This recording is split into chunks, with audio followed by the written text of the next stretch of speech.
सारी जिंदगी इंसान बस एक ही दौड़ में लगा रहता है, बैंक बैलेंस बढ़ाना है, प्रॉपर्टी बनानी है ताकि बच्चे सेटल हो जाएं। कमाल है ना, हम उस दौलत के लिए मेहनत करते हैं जो हमारे मरने के बाद हमारे ही बच्चों के दरमियान झगड़े और फसाद की वजह बन जाती है। लोग कहते हैं इतना नाम कमाओ कि मरने के बाद दुनिया याद रखे। अरे भाई, दुनिया के याद रखने से कब्र में एसी नहीं लग जाता। दुनिया 2 दिन रोएगी, तीसरे दिन बिरयानी खाएगी और भूल जाएगी। असली इन्वेस्टमेंट वो नहीं जो बैंक में पड़ा है, बल्कि वो है जो आपके जाने के बाद भी आपके खाते में करेंसी यानी नेकियां भेजता है। अब जरा हकीकत सुनिए और गौर फरमाइए। इस्लाम में इसे कहते हैं सदकाए जारिया, यानी वो नेकी जिसका सवाब इंसान के इंतकाल के बाद भी रुकता नहीं बल्कि कयामत तक जारी रहता है।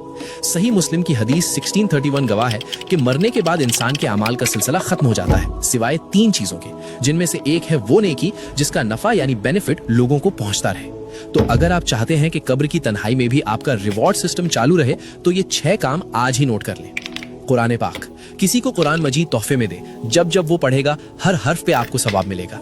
व्हील चेयर, किसी अस्पताल में मरीजों के लिए व्हील चेयर डोनेट कर दें, जब तक कोई लाचार या बीमार उसे इस्तेमाल करेगा आपका खाता चलता रहेगा। मस्जिद की तामीर में हिस्सा लें, ईंट रख दें या पंखा लगवा दें, ये अल्लाह का घर है, यहाँ इन्वेस्टमेंट कभी डूबती नहीं। पानी का इंतजाम, कोई कुआं खुसवा दें, बोरवेल लगवाएं या किसी पब्लिक जगह पे वाटर कूलर रख दें। जब भी कोई इंसान, परिंदा या जानवर अपनी प्यास बुझाएगा आपकी रूह को ठंडक मिलेगी। दरख्त, एक पौधा लगा दें, जब भी कोई उसके साए में बैठेगा या उसका फल खाएगा वो आपके लिए सदका बन जाएगा। और छठा रास्ता जो इन सब में सबसे आसान है वो है इल्म फैलाना, जैसे कि अभी आप ये पैगाम सुन रहे हैं। याद रखिए, कब्र का अंधेरा बहुत खौफनाक है। वहाँ कोई दोस्त, कोई रिश्तेदार, कोई बैंक बैलेंस काम नहीं आएगा। वहाँ सिर्फ यही छोटी छोटी नेकियां चिराग बनकर जलेंगी। मौत का कोई कैलेंडर नहीं होता, बुलावा कभी भी आ सकता है, इसलिए इंतजार मत कीजिए।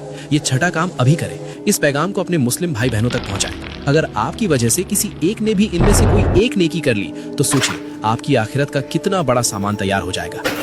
आज आपने अपनी आखिरत के लिए क्या भेजा? कमेंट में अल्हम्दुलिल्लाह लिखें और